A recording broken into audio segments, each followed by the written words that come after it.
Ms. Cortez Masto. Ms. Cortez Masto, no.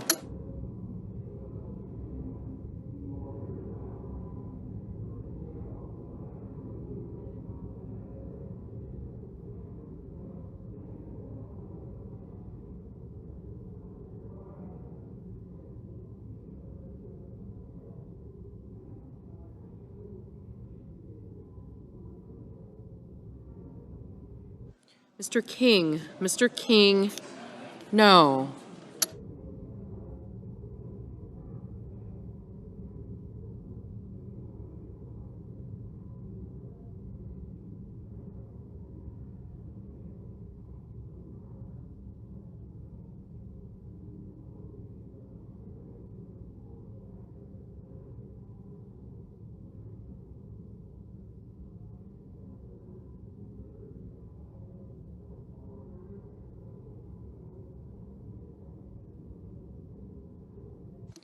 Mr. Schatz. Mr. Schatz, no. Mrs. Britt. Mrs. Britt, aye.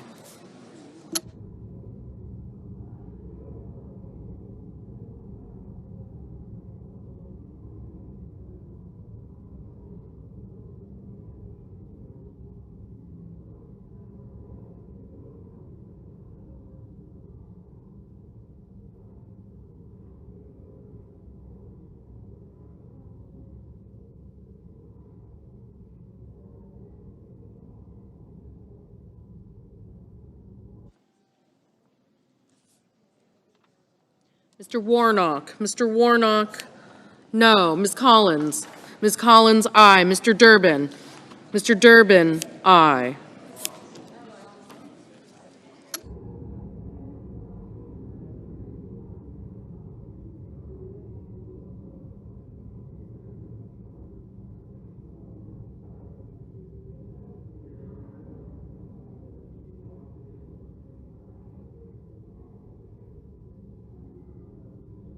Mr. Gallego. Mr. Gallego, aye.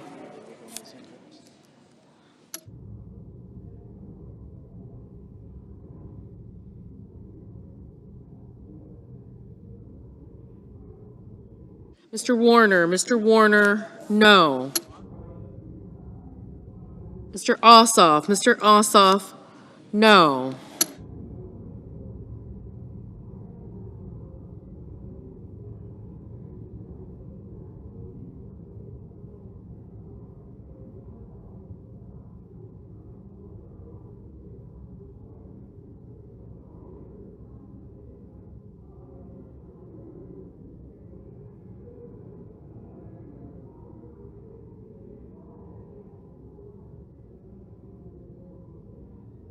Ms. Klobuchar. Ms. Klobuchar, no. Mr. Graham. Mr. Graham, aye. Mr. Blumenthal. Mr. Blumenthal, no.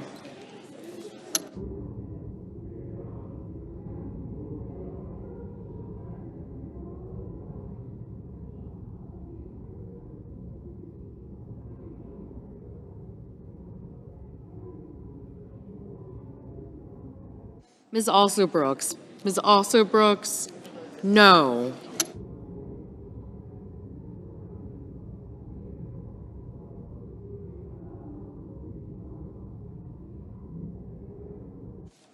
Ms. Slotkin. Ms. Slotkin, no. Ms. Rosen. Ms. Rosen, no.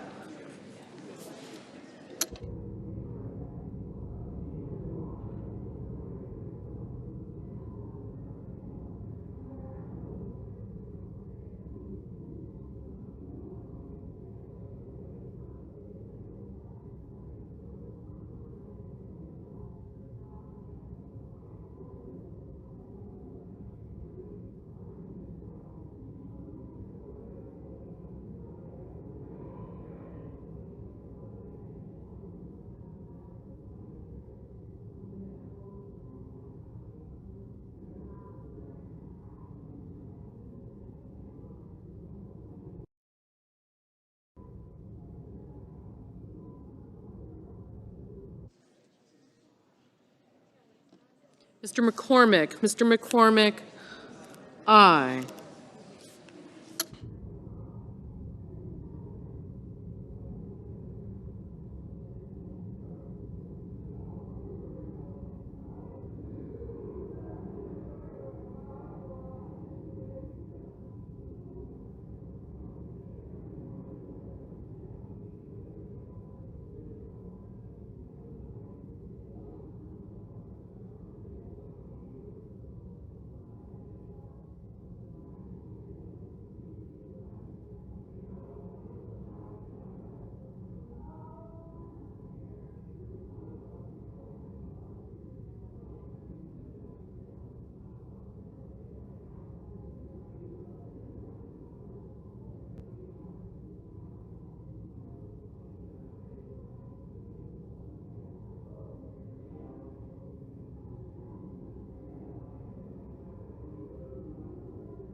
Mr. Justice, Mr. Justice, aye.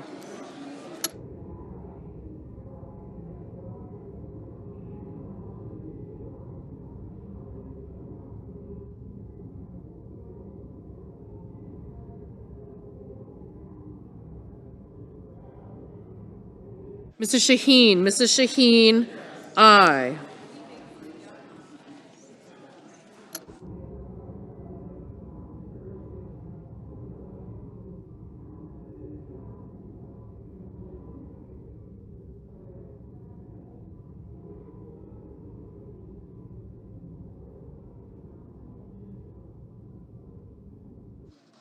Mr. Haggerty, aye.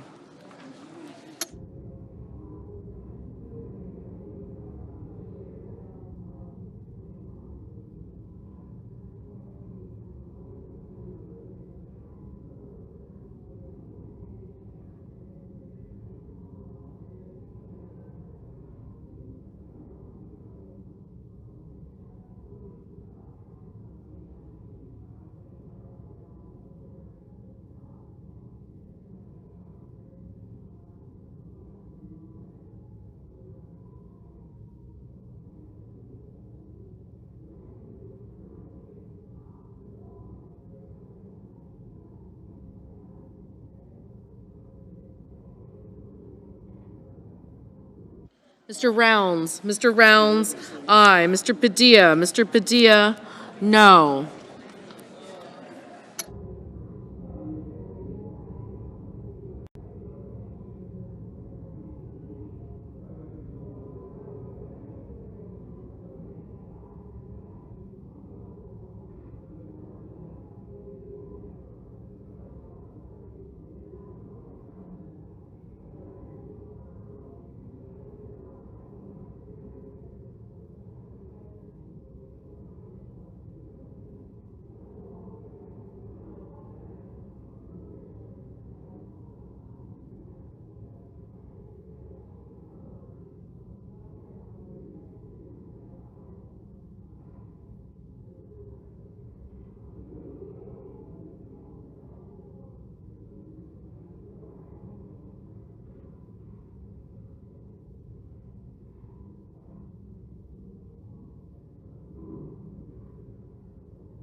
Mr. Schumer, no.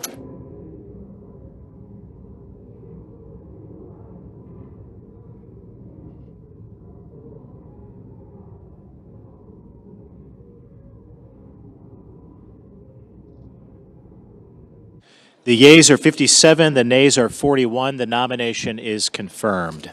Under the previous order, the motion to reconsider is considered made and laid upon the table, and the President would be immediately notified of the Senate's action.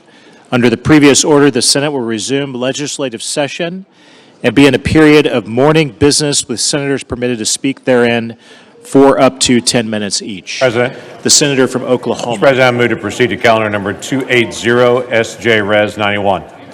The clerk will report. Motion to proceed to calendar 280, SJ Res 91, providing for congressional disapproval under Chapter 8 of Title 5, United States Code of the rules submitted by the Bureau of Land Management relating to coastal plain oil and gas leasing program record of decision. The question is on the motion to proceed. Mr. President, I ask for the yeas and nays. Is there a sufficient second? There appears to be. The clerk will call the roll. Ms. Alsobrooks. Ms. Baldwin. Thank you. Thank you. Mr. Banks. Aye. Thank you. Mr. Barrasso. Mr. Bennett. Mrs. Blackburn. Mr. Blumenthal. Ms. Blunt Rochester. Mr. Booker. Mr. Bozeman. Mrs. Britt. Thank you. Thank you.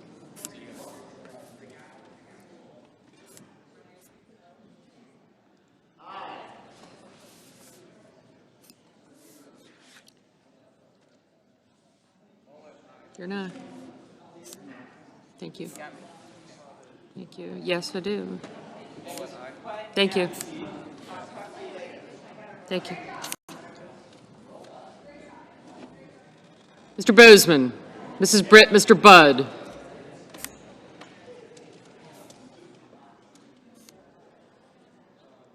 Ms. Cantwell, Mrs. Capito, Mr. Cassidy, Ms. Collins.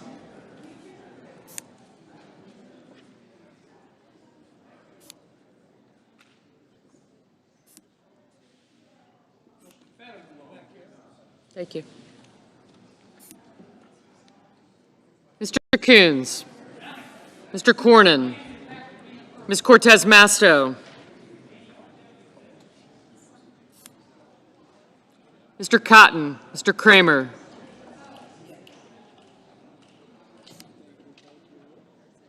Mr. Crapo. I did.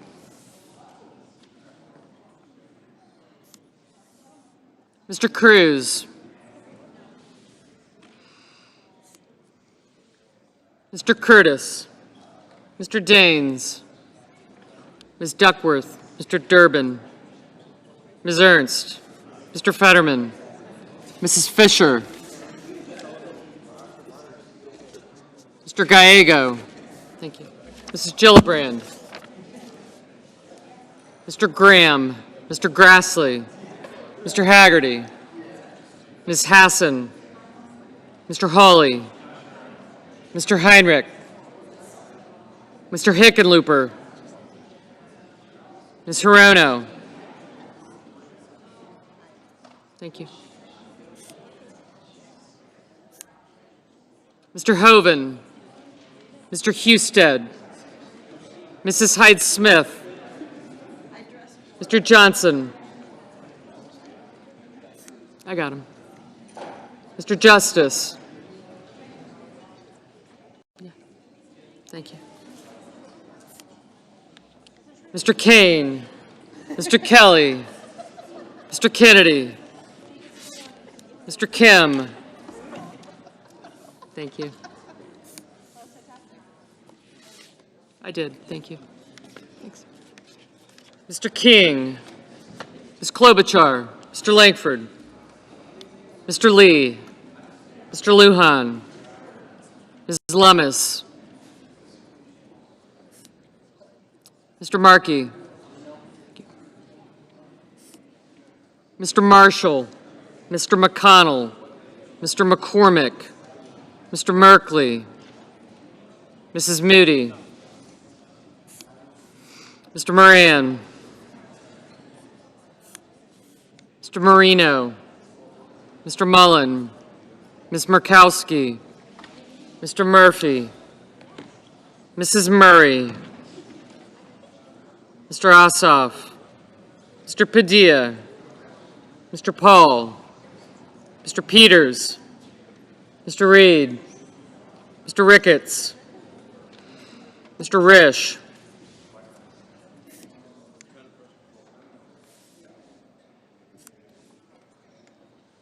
Ms. Rosen, Mr. Rounds, Mr. Sanders, Mr. Schatz, Mr. Schiff, Mr. Schmidt, Mr. Schumer. Thank you. Gotcha. Thanks. Mr. Scott of Florida, Mr. Scott of South Carolina, Mrs. Shaheen, Mr. Sheehy, Ms. Slotkin, Ms. Smith, Mr. Sullivan, Mr. Thune, Mr. Tillis, Mr. Tuberville, Mr. Van Hollen, Mr. Warner, Mr. Warnock, Ms. Warren, Mr. Welch, Mr. Whitehouse, Mr. Wicker, Mr. Wyden, Mr. Young. Thank you.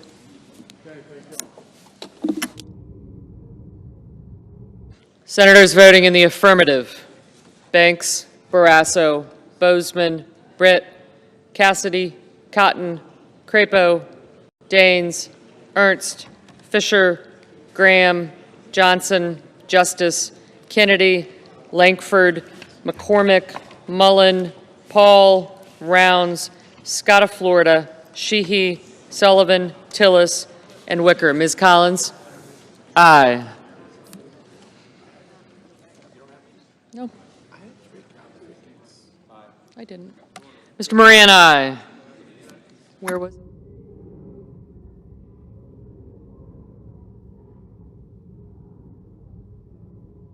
Senators voting in the negative: also Brooks, Baldwin, Blumenthal, Blunt-Rochester, Cantwell, Cortez Masto, Duckworth, Durbin, Fetterman, Gallego, Heinrich, Hirono, Kane, Kim, King, Klobuchar, Murray, Ossoff, Padilla, Peters, Rosen, Sanders, Schatz, Schiff, Shaheen, Slotkin, Warner, and Warnock.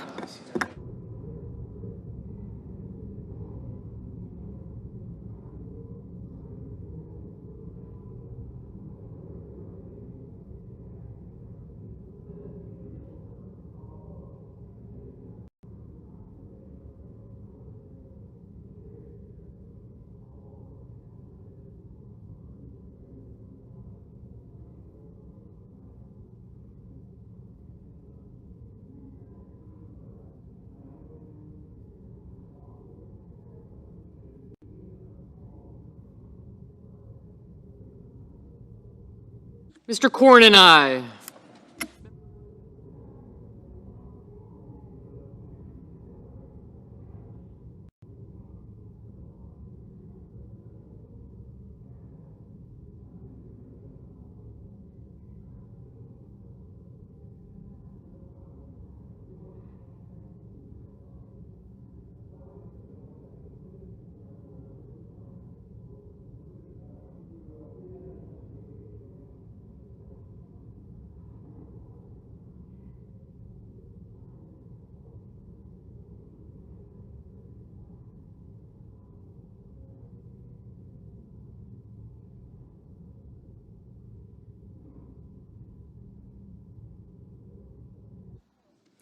Ms. Warren, no.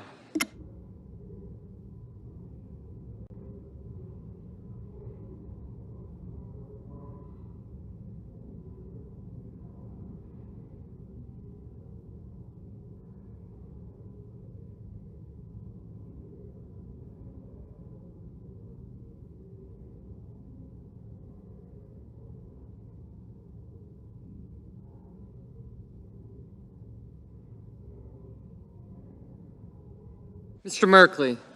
No.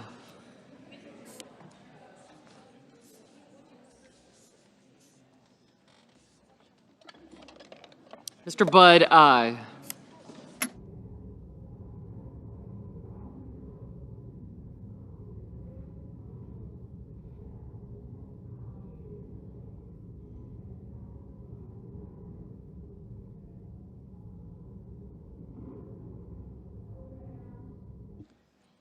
Mrs. Gillibrand?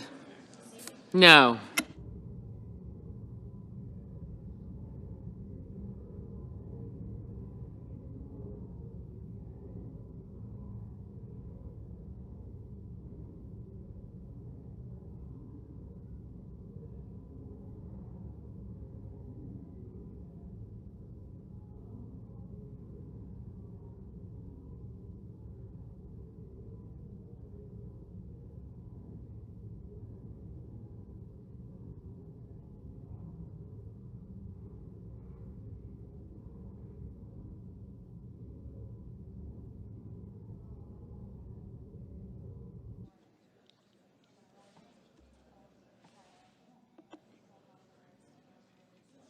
Ms. Hassan, no.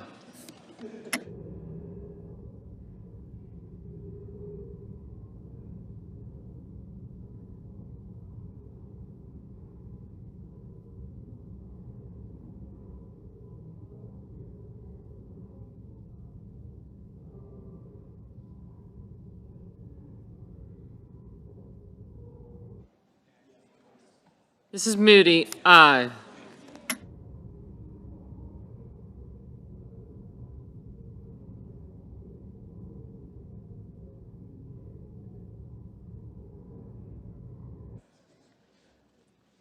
Mr. Van Hollen, no.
Mr. Bennett, no.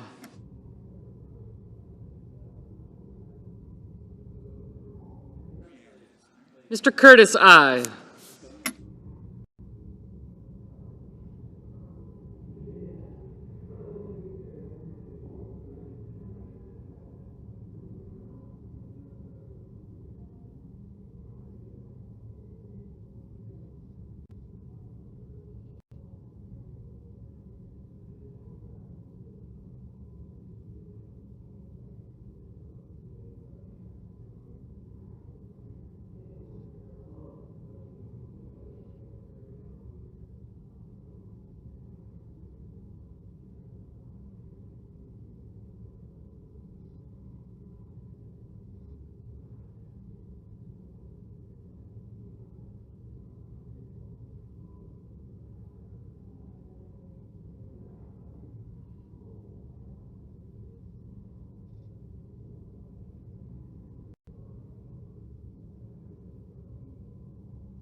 Mr. Wyden, no.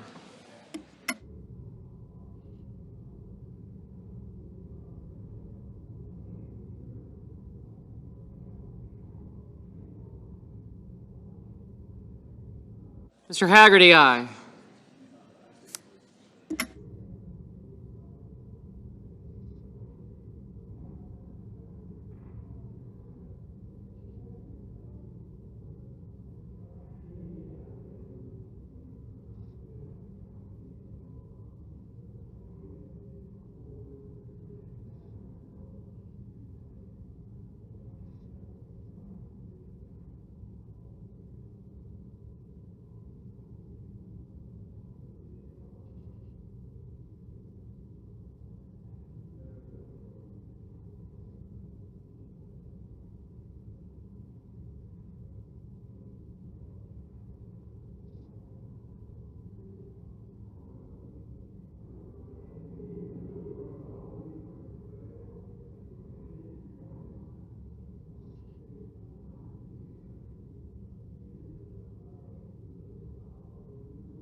Mr. Lee, aye.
Ms. Collins, no.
Mr.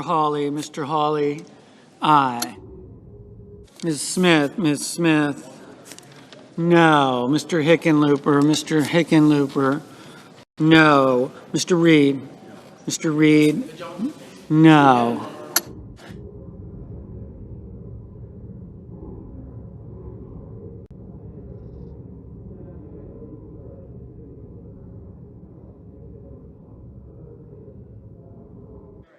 Mr.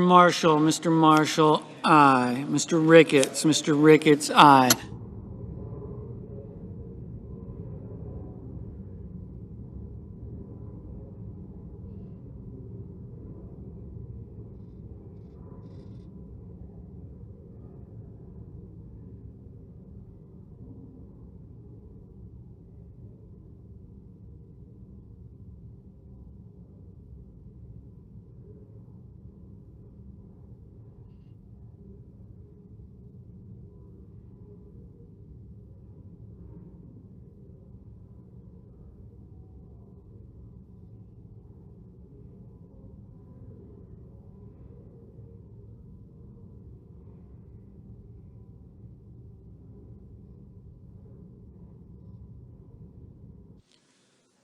Mr. Welch, no.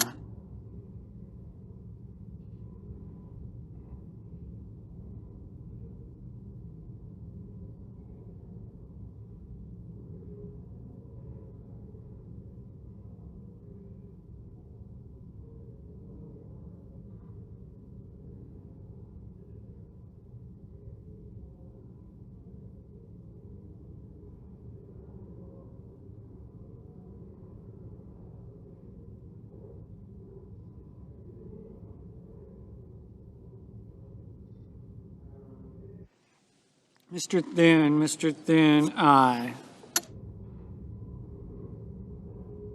Mr. Schumer, no.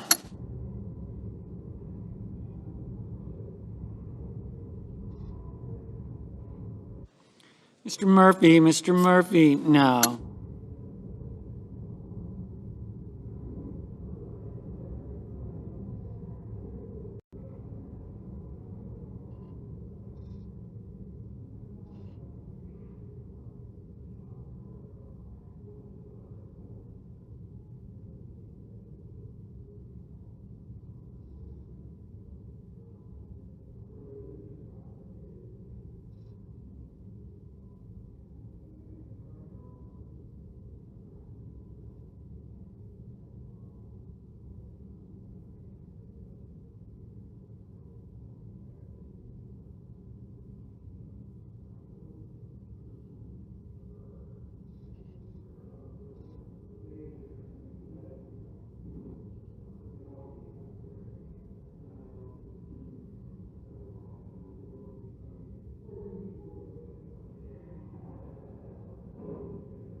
Mr.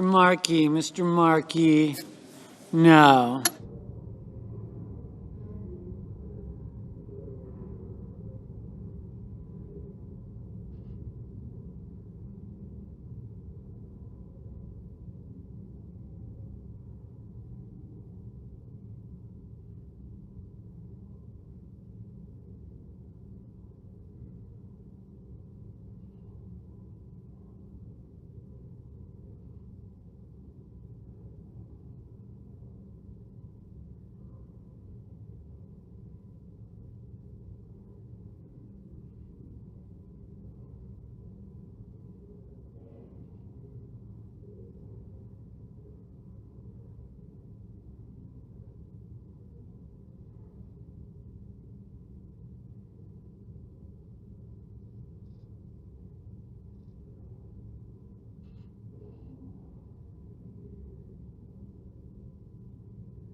Mr. Husted, aye.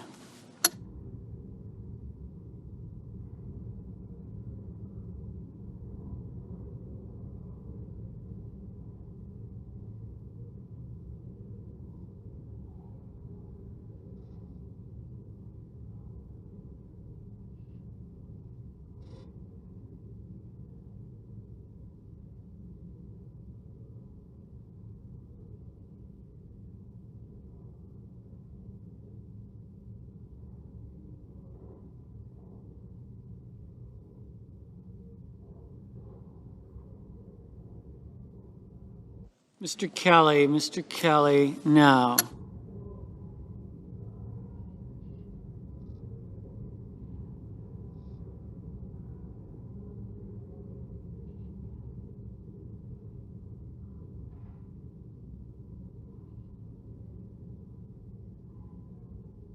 Ms. Murkowski, aye.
Mr. Whitehouse, no.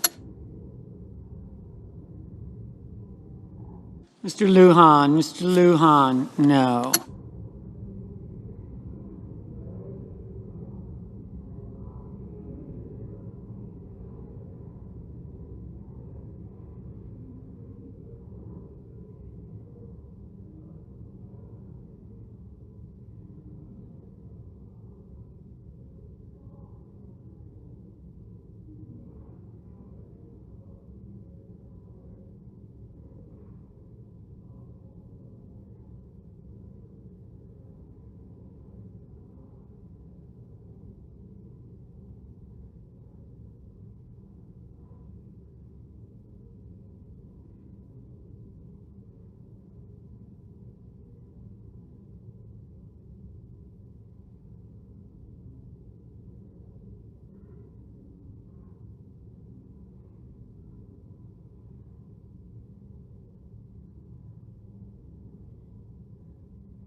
Mr. Scott of South Carolina, aye.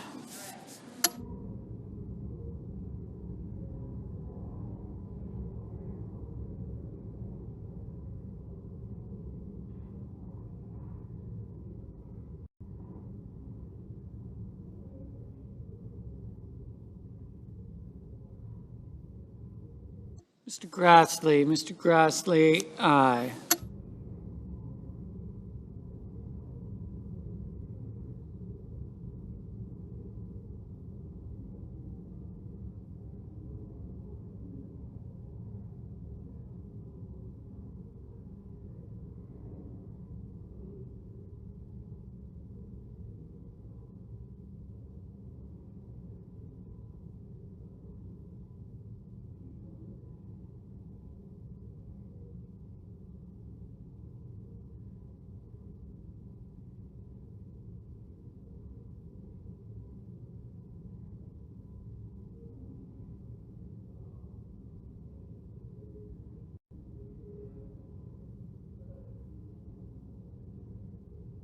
Mr. McConnell, aye.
Hello, everybody.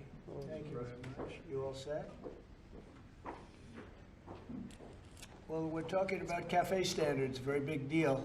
Very important today. My administration has taken historic action to lower costs for American consumers, protect American auto jobs, and make buying a car much more affordable for countless American families and also safer. We're officially terminating Joe Biden's ridiculously burdensome, horrible, actually, cafe standards that imposed expensive restrictions and all sorts of problems, gave all sorts of problems to automakers. And we're not only talking about here, we're talking about outside of our country, because nobody could do it. Nobody wanted to do it, and it was ridiculous, very expensive. It put tremendous upward pressure on car prices, combined with the insane electric vehicle mandate. Biden's burdensome regulations helped cause the price of cars to soar more than 25%, and in one case they went up 18% in 1 year. Today we're taking one more step to kill the Green New scam. It's part of the greatest scam, probably, well, other than Russia, and a few others I could name. The greatest scam in American history, the Green New scam. And It's a quest to end the gasoline-powered car. This is what they wanted to do, even though we have more gasoline than any other country by far. And people want the gasoline car. They want everything. They want electric. They want to have lots of alternatives, but they do want the gasoline car. Right now, it's leading away by a lot. The car business is a very interesting business, but we want to keep it that way.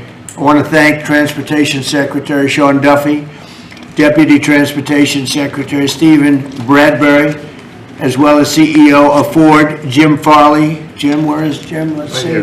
Hi, Jim. Congratulations. You're doing a great job. CEO of Stellantis, Antonio Filosa.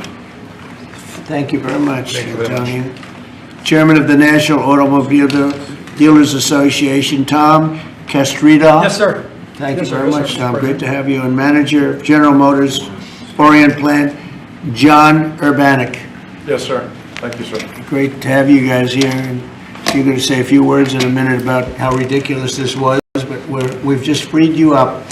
So you're going to have a good day and have a good number of years. Thanks as well to Senator Shelley Moore Capito, Ted Cruz, Kevin Kramer, Marcia Blackburn, Eric Schmidt, and Bernie Marino, as well as Representatives Sam Graves, Vern Buchanan, Mike Kelly, Roger Williams, Lisa McLean, and Troy Balderson. All great people. These are great people, and I know there's a lot of support long beyond the people that are here. We had tremendous support on this.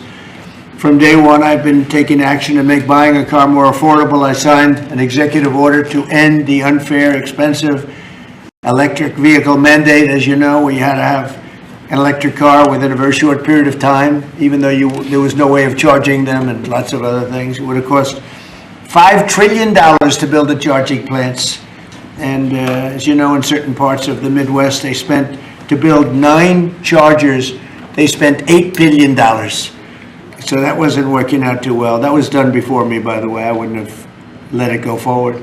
We're canceling the EPA's absurd tailpipe emission standards, one of the most important things that I've never had a group of people come to me more powerfully and really just devastated that they had to do it. It was killing them than the automobile manufacturers, the tailpipe emission standards. And I can tell you, your people at Ford were coming to me all the time, and they were saying, like, please, it doesn't do anything, and it's killing us.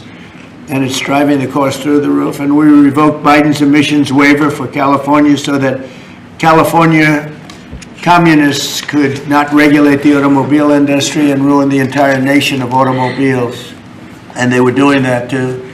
But we have that now under control also with your governor, who's got much more than he can control.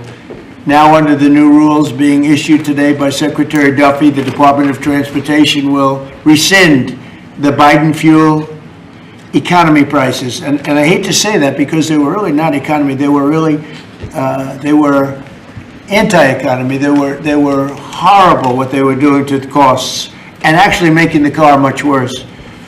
But these policies forced automakers to build cars using expensive technologies that drove up costs, drove up prices, and made the car much worse. The action is expected to save the typical consumer at least $1,000 off the price of a new car, and we think substantially more than that. Under the Trump administration, $70 billion are now being invested in the American auto industry. Ford has announced it will invest $5 billion across its Kentucky and Michigan plants. Is that a correct statement? That's right. That's a lot, $5 billion. You could do more. Creating at least 4,000 new jobs. Stellantis announced that it will invest $13 billion to expand its U.S.-based manufacturing by more than 50% and open new manufacturing facilities across the country. And I think a big part of that is also the tariffs. Because of tariffs, they're coming in. Not only the automobile industry, AI, we're leading China in AI, we're leading everybody in AI, we're leading everybody in everything. We have the hottest country right now. I will tell you, a lot of political people behind me, great political people, very successful political people. We have the hottest country anywhere in the world. 1 year ago, we had a dead country, and now we have the hottest country anywhere in the world. And it started from November 5th, but it also started when we did the tariffs, and we've had tremendous support on the tariffs. It's bringing in trillions of dollars of wealth. It's bringing in national security. And I've stopped 8 wars, and of the 8 wars, 5 of them have been because of tariffs and trade. So they're very important. And General Motors plans to invest $4 billion as it brings its manufacturing back to the United States from Mexico. After falling by 5% under Biden, U.S. auto production has surged by 10% so far this year. You know, I won the auto workers vote, but now even the head of the auto workers said Trump is the greatest president we've ever seen. And he happens to be right about that. But we're protecting our auto workers, and we're making it easier for every family to afford high-quality cars. In other words, we're bringing automobiles back and the manufacturing of automobiles back into this country. We lost 52% over the years, 52% of our automobile manufacturing. You see it, closed factories all over the place. Now they're all opening up. They're being, in most cases, they're being knocked down, and new ones are being built in their place. And a big beneficiary is the state of Michigan, but South Carolina, even states that didn't really do too much with the automobiles, they're opening up plants. It's been amazing. So between automobile plants, AI plants, and plants of every other nation, really every other type, including chips, we're going to have a big percentage of the chip market very soon.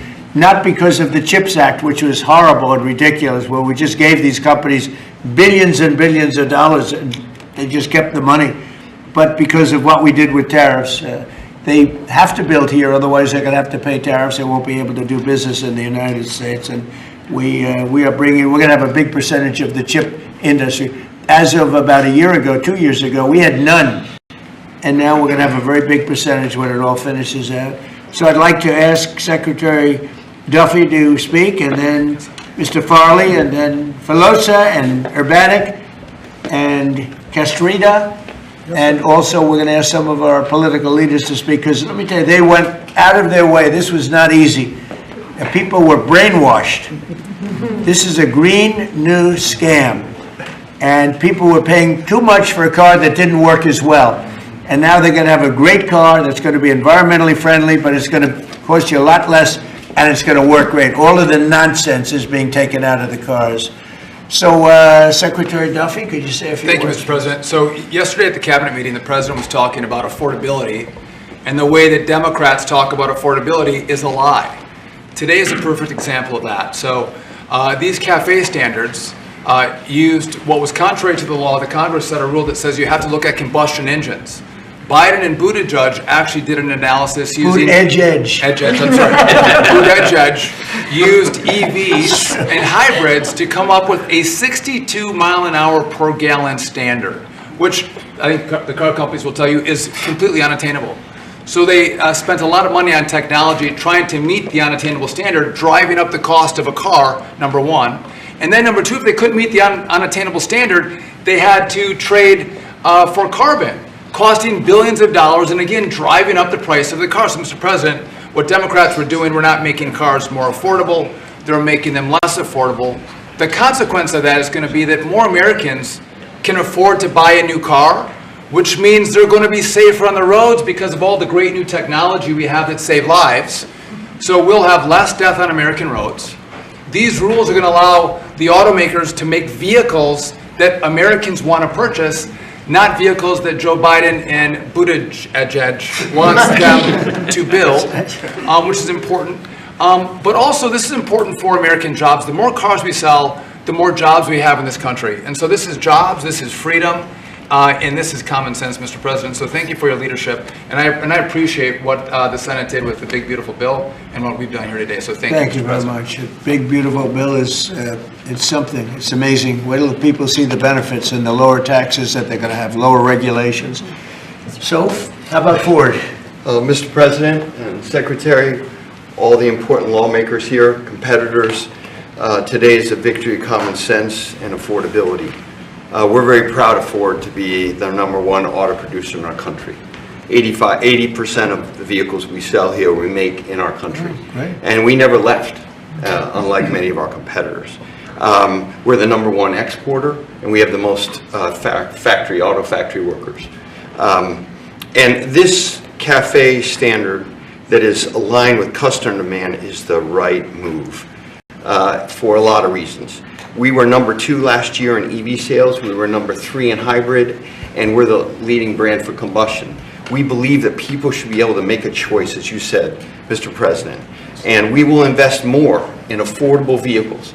This allows us to invest in affordable vehicles made in the U.S., which we will take the lead on, and will allow us to make vehicles more affordable.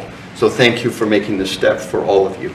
Thank you very much. One of the other things we're doing, it's separate from this meeting, but I think everybody here would agree with it. If you go to Japan, where I just left, and if you go to South Korea and Malaysia and other countries, they have a very small car, sort of like the Beetle used to be with the Volkswagen. They're very small, they're really cute, and I said, how would that do in this country? And everyone seems to think good, but you're not allowed to build them. And I've authorized the Secretary to immediately approve the production of those cars. So you'll be able to buy, they really are, they're actually, some of them are really beautiful, actually. If you take a look, Honda, some of the Japanese companies do a beautiful job. But we're not allowed to make them in this country, and I think you're going to do very well with those cars. So we're going to approve those cars. Would you like to say something about that? Well, no, just that he never stops working, so even when he's on Asian time, he's calling me at midnight in the States. But he gave me the directive to clear the regulations on this, which we have. And so if Toyota or any other company wants to make smaller, more affordable cars, fuel efficient, we have cleared the deck so they can make them in America and sell them in America. They're really nice and less expensive, and it really gives people a chance to have a car, you know, have a brand new car as opposed to a car that maybe isn't so great.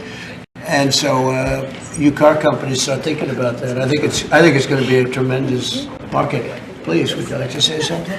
Thank you, Mr. President. It's a great day for us at Stellantis today, because it's the day where we see CAFE regulation reconcile with real customers' demand. That's why at Stellantis we decided to invest to Jeep, Ram, Dodge, and Chrysler $13 billion in the next 4 years, increasing production by 50%, delivering to the market 5 new vehicles, and creating 5,000 additional jobs. That's because we believe in what you, Secretary Duffy, and all your team is doing in this country. We believe in growth, and we are ready to invest even more. So thank you very much. Thank you very much also for this great news of the K cars, which we are very interested in, and we are very looking forward to work with Secretary Duffy, your team, in the future for the next steps. Thank you very much. We'll get ready for those cars because we've already cleared the way. You can start right away. We will. Thank you very much, Mr. President. Thank you very much. Please.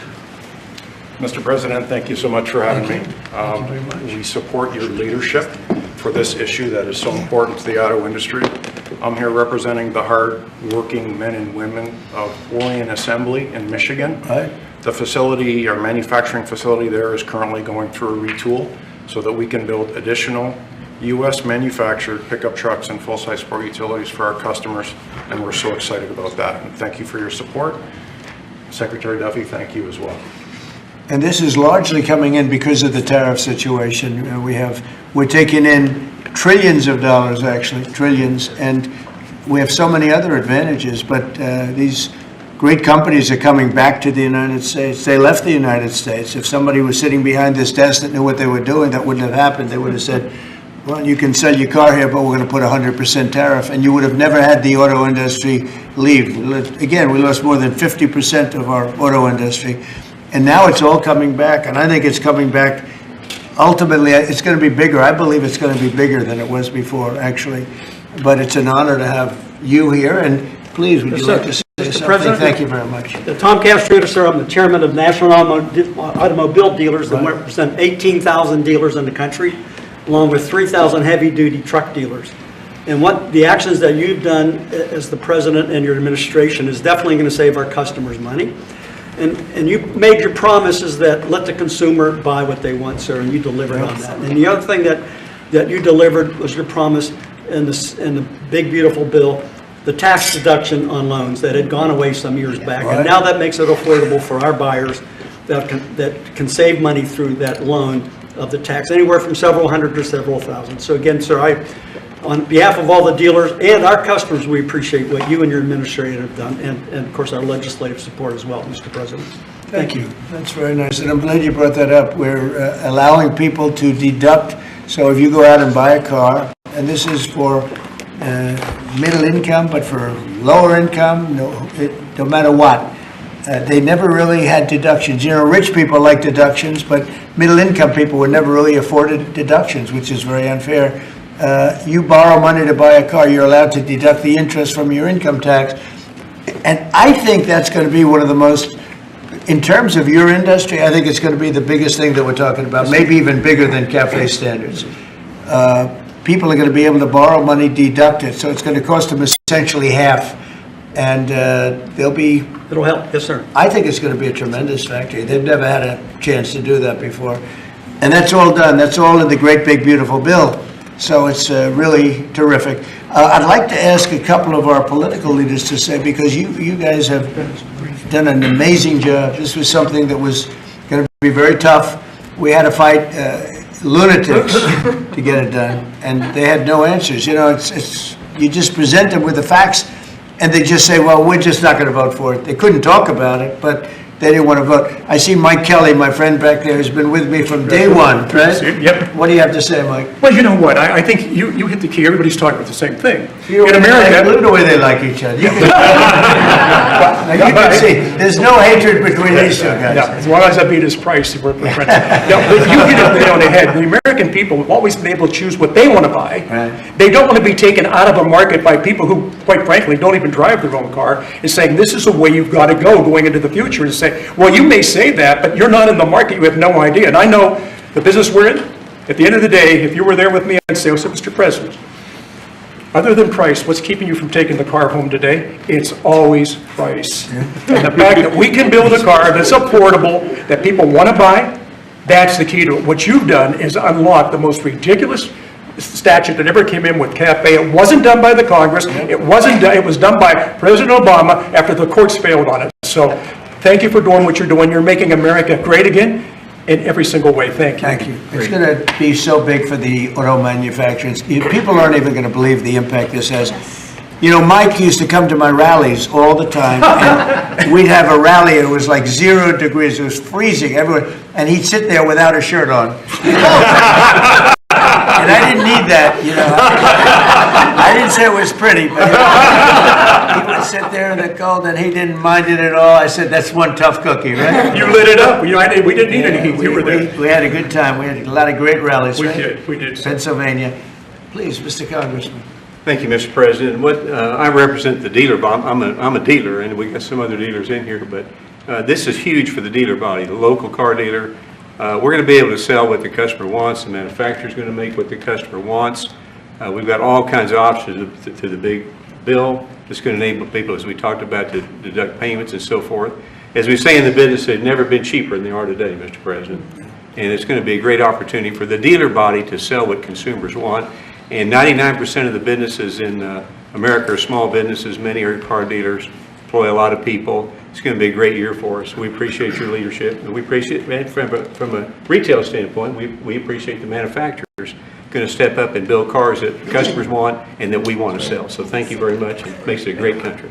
He's also a very brave congressman because he was there on the baseball field that horrible day with Steve Scalise and some other people. He was hit, but he took it very well. You took it very well. You're my pal. Thank you. Thanks. Great job. Appreciate you. Great job. Appreciate it. Kevin, could you say a few words of wisdom? One of the really smart economic forecasters, I will tell you. Beyond an economist, he's a real forecaster. Please. Sir, I think that there's a massive macroeconomic benefit to what we're doing today.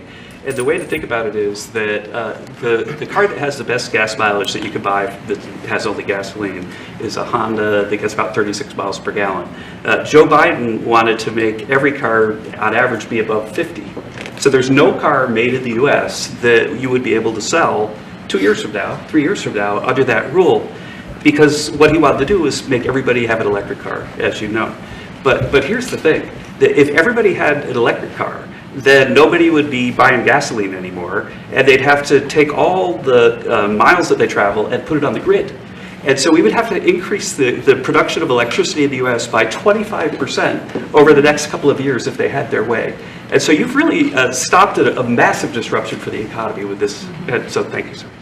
That wasn't the main reason, and yet it certainly is a main reason. You wouldn't have been able to do it even if you wanted it. It's just so crazy. That was the mandate, which we ended. Troy, would you like to say something?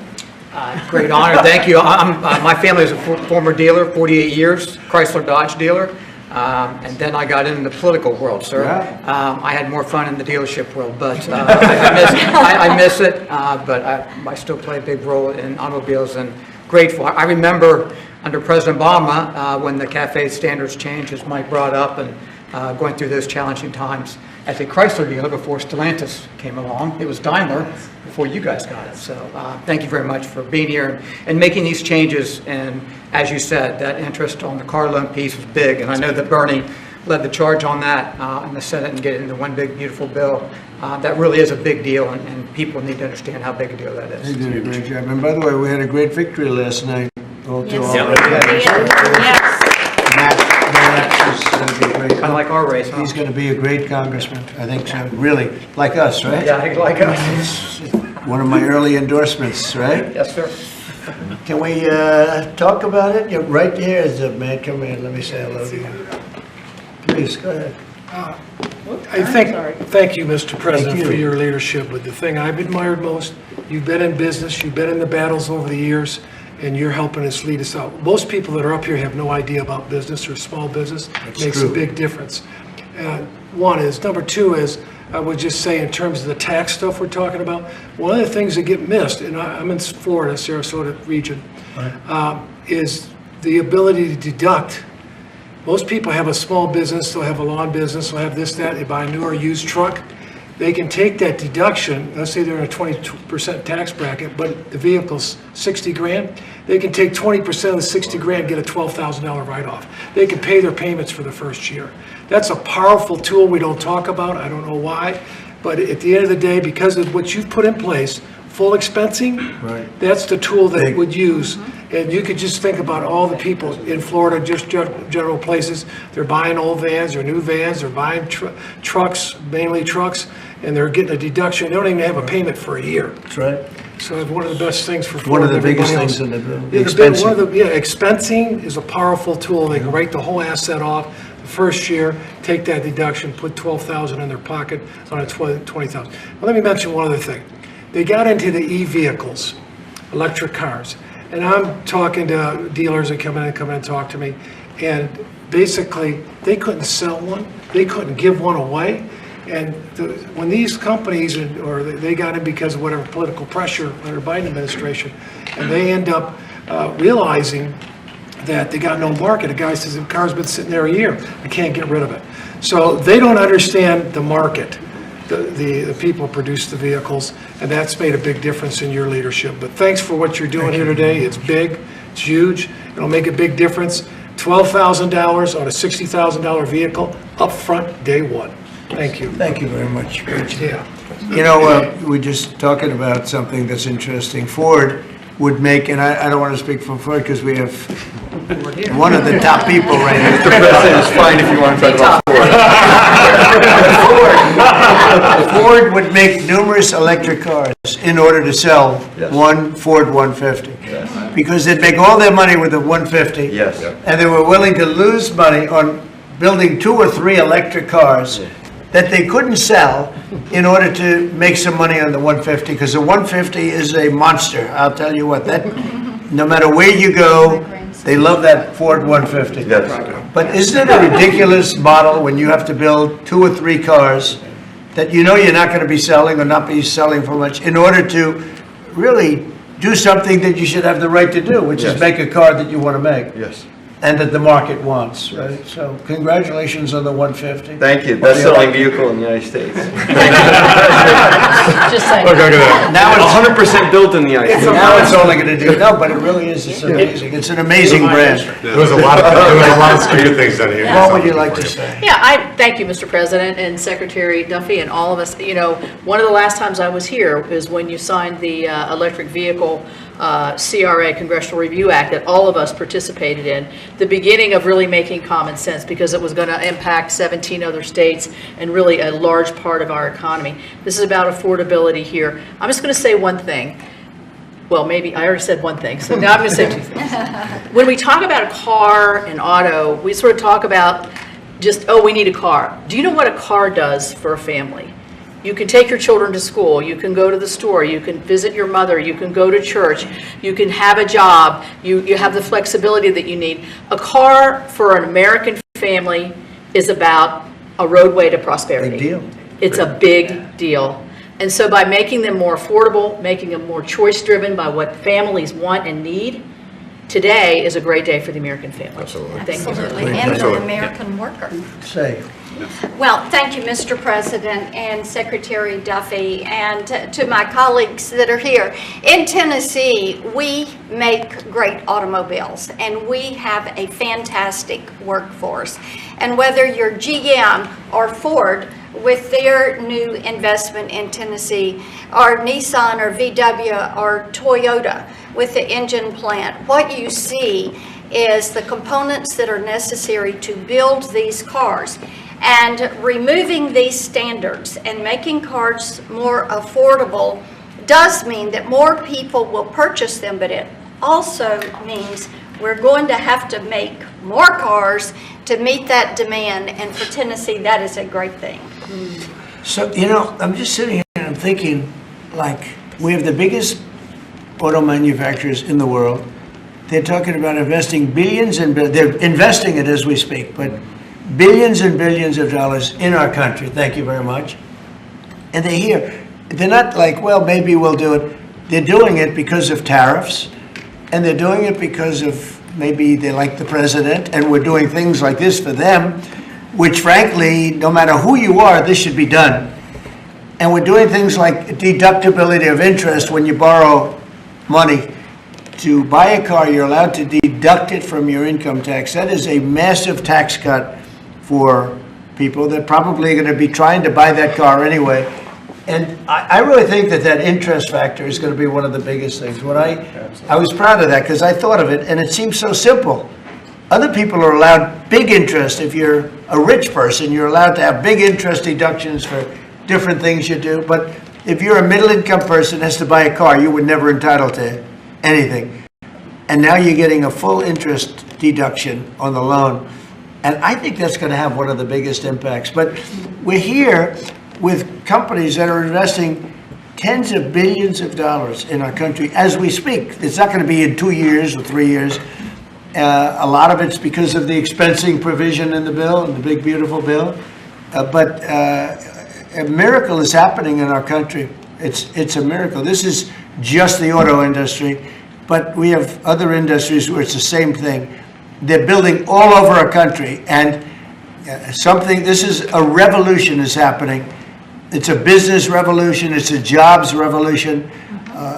It's a car revolution. We're bringing back the car industry that was stolen from us because we have people that didn't know what they were doing sitting at this desk. They put the wrong people in because they weren't advised properly. And this is really an incredible thing that's happening. Go ahead, Kevin. Well, thank you, Mr. President. And I think in many respects, pretty much everything that could be said has been, except that I think what Kevin talks about in terms of the cascading economic opportunity from this one single event is just the tip of the iceberg. When you think of all the rules and regulations that you have repealed, I think it's more important, frankly, than the tax cuts. However, in the Working Family Tax Cuts Act, remember we made permanent a lot of really good policy from the first Trump era, not the least of which for small businesses is bonus depreciation. The opportunity to depreciate the year that you purchase an F-150 for your small business or a large truck for your farm. I just think we're going to roll into 2026 and we're going to see an escalation of economic opportunity, the likes of which I probably have never seen. I think nobody's ever seen it, nobody in the world, because there's never been 18 or whatever it ends up being. In 10 months, we have $18 trillion being invested. We never had $1 trillion being invested. And Biden had much less than that. Think of it. He had less than $1 trillion over 4 years. We have $18 trillion in 10 months, and it's actually as of 9 months. So there's never been anything. Eric? Yeah, what Mr. do you have President, to say? thank you, and on behalf of the people of the great state of Missouri, who we actually make things from F-15s to F-47s now, thanks to you. We'll be building the F-47 and then F-150s. And those are real jobs, and we make things in Missouri. This is going to go a long way, I think, for making things more affordable for normal people. Nothing could be more American than driving a car on a highway, and this is going to make that more accessible for more people. So thanks for your leadership. Your state's doing a great job. Yeah, well, they love you too. It's a great place. Thank you. Please. Thank you, Mr. President. I'm going to talk to you just a minute from a rural perspective, Okay. because these CAFE standards were absolutely unworkable in rural Missouri. We need vehicles that are practical and affordable and Right. can haul for our small businesses, for agriculture, and it just simply didn't work. Those CAFE standards didn't work. So I applaud you and Secretary Duffy for your hard work and what you're doing on behalf of rural America. Well, it was keeping a lot of manufacturers out of our country, too. They said, we're not going to, are you crazy? They thought, outside manufacturers thought we were absolutely insane with all of the different things. And just made up nonsense. It was like made up. It was really made up by people that hate our country. I really believe. Does anybody else have anything to say? I'd say about two quick things, Mr. Oh, President. no, Bernie, I didn't see you. Two quick things I think are really important. So the person who sat behind this desk before you gave $7,500 in subsidies to multimillionaires who are leasing electric Rolls Royces, electric Porsches, electric Lamborghinis. We're getting $7,500 from the taxpayer. And these Democrats sit on this floor and say that Republicans are for millionaires and billionaires. We are the opposite of giving $7,500 to multi-billionaires to lease foreign electric vehicles. Number two, because of your policies, at the beginning of the year, 51% of the cars sold in America were made in America, 51%, before you got sworn in. Last month, that number was 57%. We moved it 6 points, which nobody thought would be possible in 4 years. We did it in 10 months. That's something that maybe the news should cover a little bit more. And we've driven down the price of automobiles. The car prices for consumers are down before you did. Just about everything is down. You know, this whole thing is, they use the word affordability. It's a Democrat hoax. They're the ones that drove the prices up. And all they do is say, affordability, and you're supposed to say, oh, that means they had low prices. No, we inherited the worst inflation in the history of our country. They say 48 years, but let's say that's history. I don't believe that. Biden had, because of his stupid ways and between his energy policies and his spending policies, we had the worst inflation in the history of our country. And now our prices are coming down. And they're coming down for cars, and they're coming down. I mean, did you hear yesterday when Chris Wright from Energy, the head of energy in our country, said there are now parts of our country, it's all happening, $1.99 for gasoline, a gallon. And we have it at $2.50, $2.60. It was at $5. And that's bigger than any tax cut we could give. And, you know, for the average family, that's considered bigger than any tax cut. So the word affordability, when they mention it, you ever watch them? It's all about, I saw the young lady that lost last night. She lost by a lot more than they thought. And we have a great new candidate in Congress, really great, Matt Van Epps. But I saw last night, she said, it's all about affordability, all about, they never talk about like the specifics. Right. Everything was through the roof. Eggs, when I took over, eggs were 4 times higher than they ever were. We got the prices down to the lowest level. Yep. I mean, amazing. But they never, you got to watch, they're great con people. It's like the Inflation Reduction Act. And after they got it approved, because everybody said inflation reduction, they admitted it had nothing to do with reducing inflation. It's a con job. I think affordability is the greatest con job. They look at you and they say, affordability.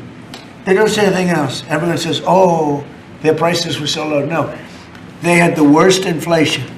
We had the highest prices we ever had, and now they're all coming down, including beef is coming down. Beef was up there a little bit. Our ranchers did well, but we got to make them do a little bit less well, perhaps.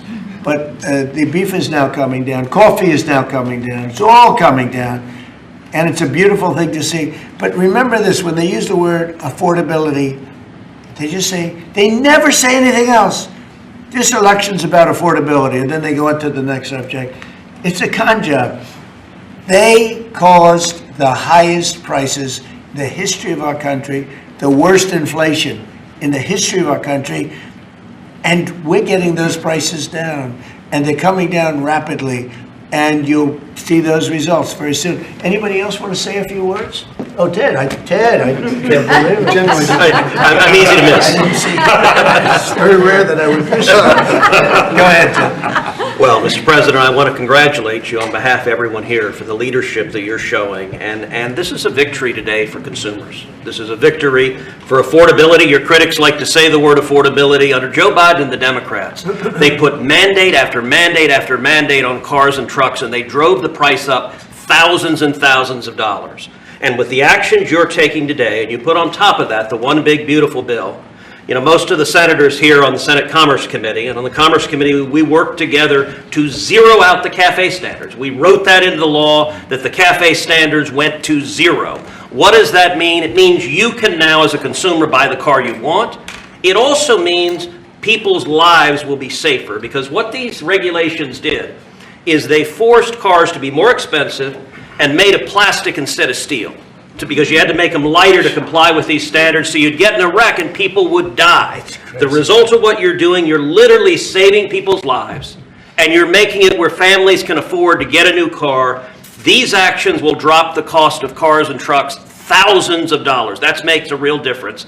And I'll make one final point. You know, about half the members here are car dealers. And I will say my good friend Roger Williams out in the lobby, he tried to sell me a car, which didn't surprise me, but I just want to give props to Mike Kelly. He showed he was savvier because he tried to sell you a car, and you can afford a much nicer car than I can. So well done, Mike Roger. You just went to the wrong customer. I was $100 cheaper. The thing that Ted just said, it's true. Plastic instead of steel. Think of that. And people died because of that.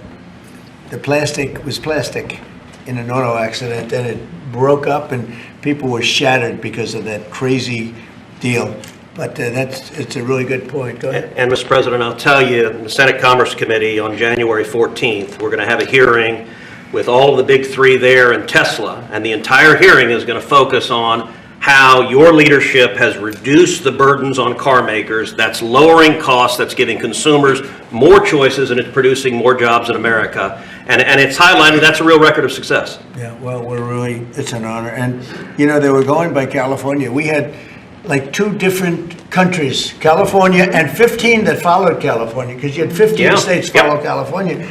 And the rules from California were just like everything else. That's why people are leaving. That's why it's such a mess. There's a state with such unbelievable potential, but what they did with the car industry is incredible. And that was, you know, the car companies didn't know what to do because they had 2 standards, and you can't build 2 different cars for the same country.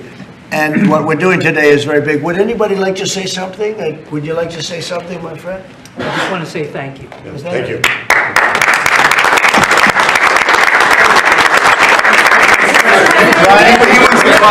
Mr. President, thank you. Once again, and we love you, Brian. Oh, I love you too, Mr. President. I've always said he's a good man. Well, I appreciate that. I've always said you've tackled the three M's: mortgage, munchkins, and marriage. You've solidified all of those. I'll add motor vehicles to that now. My question, I got one about consumer confidence. We just came off on the record high Black Friday, up 9.1%. Record high, highest ever. Biggest amount ever purchased in one day. Yep. Which I think counters this narrative of affordability, because apparently the Americans are spending money. So I want to see, how do you view that for a consumer confidence being so high going into Christmas and going into next year? And I do have one for the auto group after you. Yeah, I just think that we have tremendous confidence in the country. You know, one of the things in terms of confidence, if you go back a year and a half, you know, it's amazing, we're like into 10 months already, but you go back a little bit before the election, because after November 5th, it started changing rapidly, even though we weren't running it until January 20th. But when you look back and you look at the enlistment of soldiers, people that wanted to join the military, the Army, Navy, Air Force, Marines, Coast Guard, it's like booming, it's all Space Force. But we had the worst recruitment in the history of our country. A year later, we have the greatest recruitment in the history. You can't even get in. Getting in is like getting into a top college that you couldn't get in. People want to be in the service now, and that includes the police and firemen, other things. You couldn't hire police, you couldn't hire anybody in the Army or the Navy. You couldn't get people in, and we now have gone from that to record recruitment. We're getting high quality people, amazing people, wanting to be in the military. They have a spirit now. You know, call it what you want, but that's part of it. But they have great spirit now. It's a great thing. Go ahead, ask your second question. Okay, my second question, I've got a lot of close family friends that are in the automotive business, own dealerships all across Southern California. They sent me a question to ask you. There's a thing called a mileage blocker that is installed on vehicles. It's a type of a computer chip which alters the actual mileage driven on the vehicle so that when you have a leased vehicle that's turned in, they're losing thousands of dollars. They've got to go chase down these manufacturers.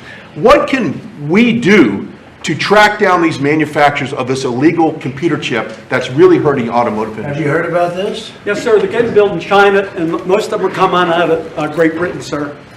They're being distributed through China, through distributors selling them online through Great Britain. Yes, sir. Wow, that's not so good. What do you think? Look at that.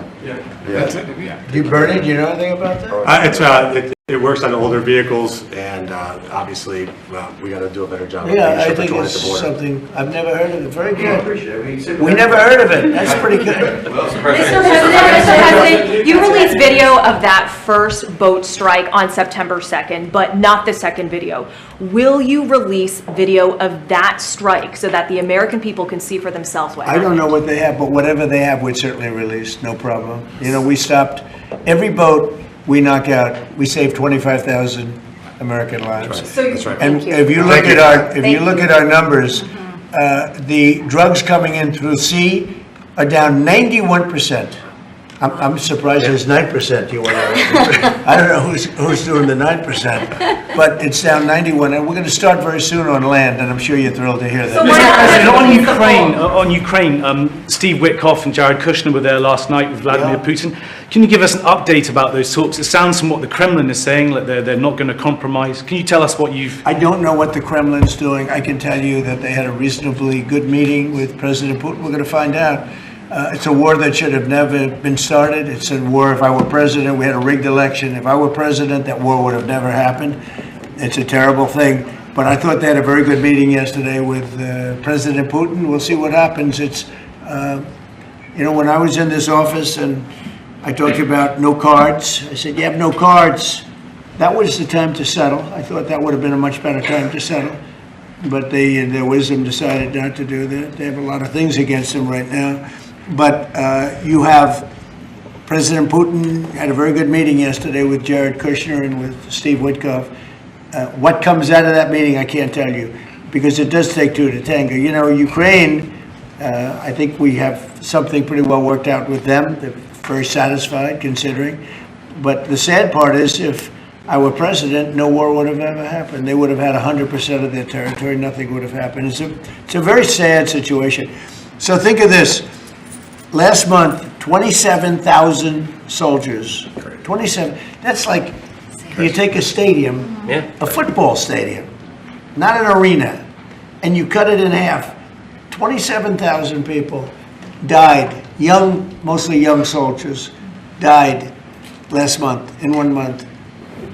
And that's the only reason I'm involved. You know, we're not spending any money in the war. We're selling to NATO. We're not being ripped off like we were under Biden. Biden was handing everybody everything we had, giving them all the missiles, everything they wanted, free, no charge. So he had no idea what he was doing. They're paying top dollar, full price for everything. Goes to NATO, and then NATO distributes it. NATO pays us. So it's not money.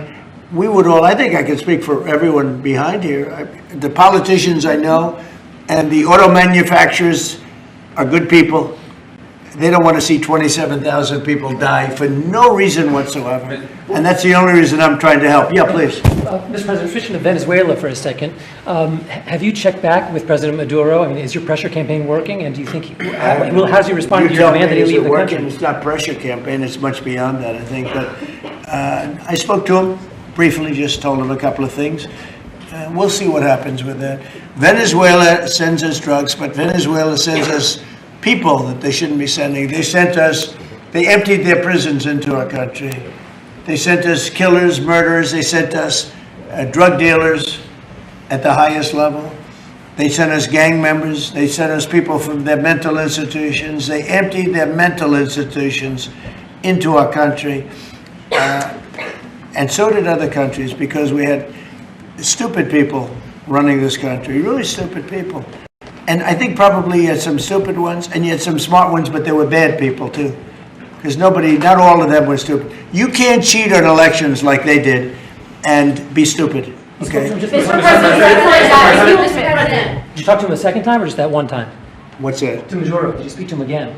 No, I didn't. Mr. President, if you do find... When you spoke with Mr. Witkoff and with Mr. Kushner... Last night, did they give you the sense that President Putin still wants to end the war, wants to make peace? He would like to end the war. That was their impression. Now, whether or not, do you believe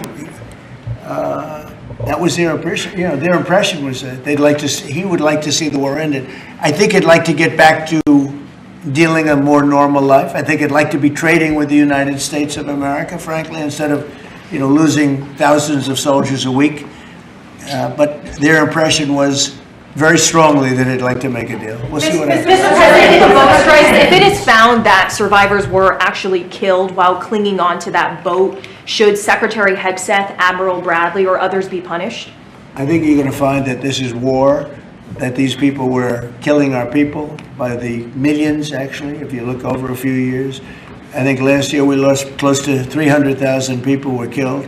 That's not mentioning all the families. Have you seen what happens with the families of not only the people killed, the people that are trying to get their son or their daughter off of this poison that they've been fed? I think you're going to find that there's a very receptive ear to doing exactly what they're doing, taking out those boats. And very soon we're going to start doing it on land too, because we know every route, we know every house, we know where they manufacture this crap, we know where they put it all together. And I think you're going to see it very soon on land also. Yeah, please. So to be clear, you support the decision to kill survivors after the initial No, I support the decision to knock out the boats. And whoever is piloting those boats, most of them are gone. But whoever are piloting those boats, they're guilty of trying to kill people in our country. Yeah, please. The House Judiciary Committee has subpoenaed Jack Smith to ask about his investigation of you. I wondered, for a deposition, I wondered if you'd prefer to see that as a hearing so that the American public can see the questions and the responses more easily. I'd rather see it probably at a hearing. Look, Jack Smith is a thug. He's a failed prosecutor. He's a bad man. He's an evil man. He hurt a lot of people. Forget about me. I do this stuff, but I got indicted many times by a guy that they were dismissed. He's a bad guy. He's a sick man. There's something wrong with him, actually. I think Jack Smith is a sick man. There's something really wrong with him. I'd rather see him testify publicly because there's no way he can answer the questions. But Biden knew this was going along. Kamala knew it was going along. And there's a lot of things happening right now that they don't like. One of the things is the auto pen. Everything he signed, almost, with the exception of the pardon of his wonderful son, Hunter, just about everything he signed was not signed by him. He had no knowledge of it. He didn't know what it was. People sitting around the beautiful Resolute desk knew exactly what it was. And those people are guilty, in my opinion, of a major crime. Everything that was signed by that auto pen, the man operating the auto pen, and I'm sure there are more than one, because I think some of the people can operate it themselves, some of the high-level people operate it themselves. They would just go in and sign his name with an auto pen onto very important documents, not only pardons, but policy, maybe CAFE standards, okay, as an example. Who signed CAFE? If you ask Biden, what's a CAFE standard, he would have absolutely no idea. He'd say, where is the CAFE located? The guy didn't know anything. Look, that just shows you what a rigged election can be, but you understand what I'm saying. Thank you. You've had conversations with Jensen. Right, so... Smart man. In your conversations with him, have you kind of given a sense of where you are with export controls and the types of Sure, chips he that knows. NVIDIA can give to China? Sure, he knows very well. He's done an amazing job. NVIDIA, very good. Yeah. Mr. President, when do you expect for phase 2 of the Gaza peace plan to be implemented? And do Well, you it's think going along well. You know, they had a problem today, I understand, with a bomb that went off and hurt some people pretty badly, probably killed some people. They're telling me it just happened. But it's going under. We have peace in the Middle East. People don't realize it. We have tremendous support. 59 countries. There's tremendous support. But phase 2 is moving along. Yeah, it's going to happen pretty soon. Mr. President, did you speak with House Republican leadership about your decision to pardon Congressman Henry Cuellar? And are you concerned that you made a vulnerable Democrat perhaps less vulnerable with that decision? It didn't matter. He's a respected person. He was treated very badly because he said that people should not be allowed to pour into our country. And he was right. He didn't like open borders. He was on the border. You know, he represents a very respected man. He represents the people on the border, and he saw what was happening. And as soon as he made that statement, I then said, I'll bet he gets indicted. And that's what happened. You know, I put out my truth from that. Well, I did a truth. Wonderful truth. We love truth.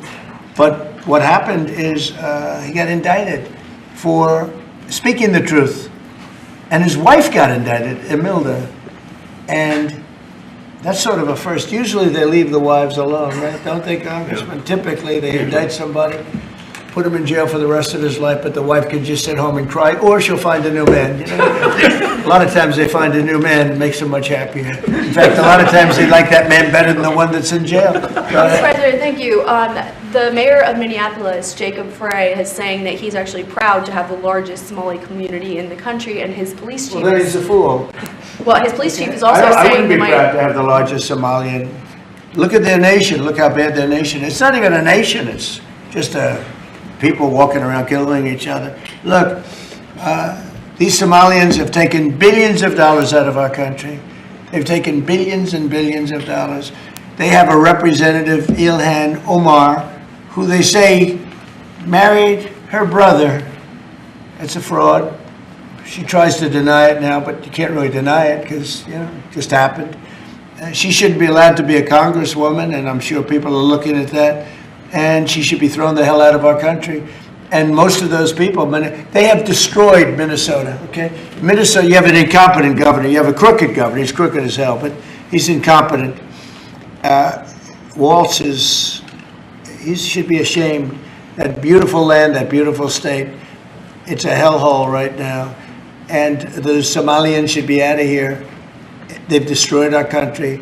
And all they do is complain, complain, complain. You have her. She's always talking about the Constitution provides me with, go back to your own country and figure out your Constitution. All she does is complain about this country, and without this country, she would not be in very good shape. She probably wouldn't be alive right now. So Somalia is considered by many to be the worst country on earth. I don't know. I haven't been there. I won't be there anytime soon, I hope. But what the Somalian people have done to Minnesota is not even believable. It's not even believable. And a lot of it starts with the governor. A lot of it starts with Barack Hussein Obama, because that's when people started coming in. And you have to have people come in that are going to love our country, cherish our country. They want to kiss our country goodnight. They talk about our country. We want them to pray for our country. This is not the people living in Minnesota. And she's a disaster. She should not be, and her friends shouldn't be allowed. Frankly, they shouldn't even be allowed to be congresspeople, okay? They shouldn't even be allowed to be congresspeople because they don't represent the interests of our country. Anybody else? Mr. President, the automakers spent billions on meeting the Biden EV rules. Should they be able to recoup that somehow, given the change? And there's a question about the doing it. No. I'm not letting them recoup. They're going to do just fine. You know how they recoup?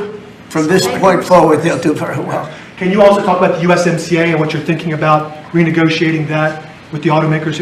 Well, that's just an ongoing thing. It expires in about a year, and we'll either let it expire or we'll maybe work out another deal with Mexico and Canada. But look, Mexico and Canada have taken advantage of the United States, like just about every other country, in all fairness. It's not them, I'm not blaming them. But every country, because we had stupid people running our country. We had a lot of stupid people running. That's why we have $38 trillion in debt. But the beautiful thing about the tariffs is we'll start paying off that debt. The money coming in, they're finding money in our country now that they never knew existed. The other day, $30 billion. Where did it come from? I said, why don't you check the tariff shelf? They said, sir, that tariff hasn't started yet. It doesn't start till January. I said, no, it started 2 months ago. They called back, sir, you're right, it was from tariffs. No, we have a whole different country. I hope the Supreme Court, I pray that the Supreme Court understands the importance of the sensible, really, I mean, this would be country threatening if something happened with regard to that. You know, the people that brought that case are bad people. They're very bad people. They hate our country. They represent foreign countries, including China. But they represent, and China's paying us a lot of money now in tariffs, but they represent people that really don't like our country much. And I know some of them, and they're scum. In my opinion, they're scum. They're absolute scum. And they're not suing for any good reason. They're just suing to see if they can stop it, because they make money if this country does badly. You know? So, but we're taking in trillions of dollars. We're stopping wars. We have great national security because of tariffs. And then to think that we have to even go and justify this. The reason a lot of these people, I can tell you this, maybe we would have had the political people, we wouldn't have these people without tariffs. The people that are up here from Stellantis and Ford and General Motors, great companies, including this gentleman, they wouldn't be here today if we didn't have tariffs. They'd be building their plants in Mexico and other places. They're leaving Mexico and they're leaving Canada. They're leaving because they ripped off our country. They took our businesses away from us. And now because of tariffs, they're all coming back. So it's a great thing. Thank you very much, everybody. Mr. President, you call Somalians garbage. What about saying thank you guys, keep moving. Thank you, everyone. Thank you for moving. Thank you guys. Thanks for coming.